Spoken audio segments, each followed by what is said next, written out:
मी छत्रपती शाहू महाराजांचा वारसदार आहे, रक्तामासाचा वारसदार आहे. एवढंच मी आपल्याला सांगतो.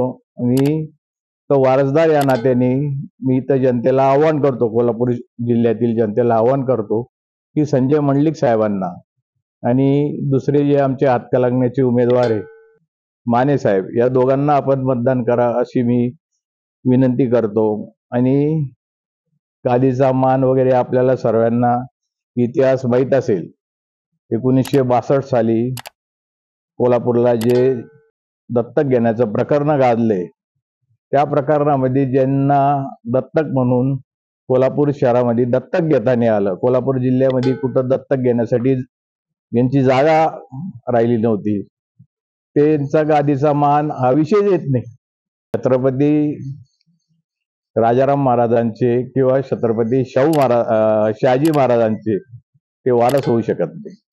कोण सांगता गादीचे वारसदार आहे? कोण सांगतं गादीचे वारसदार आहे? गादीचे वारसदार ते स्वतःहून म्हणता.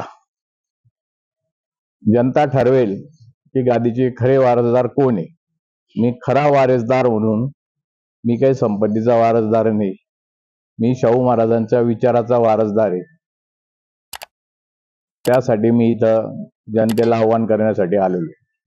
शाहू महाराजांचा पंतू आणि तसेच महाराजांचा चिरंजीव मी इथे खास करून आमच्या भारतीय जनता पक्षाचे दोघे उमेदवार मंडलिक साहेब आणि माने या दोघांच्या प्रचाराच्या निमित्ताने आणि कोल्हापूर शहरातील सर्व जनतेला आवाहन करण्यासाठी काल मी इथे आलोय.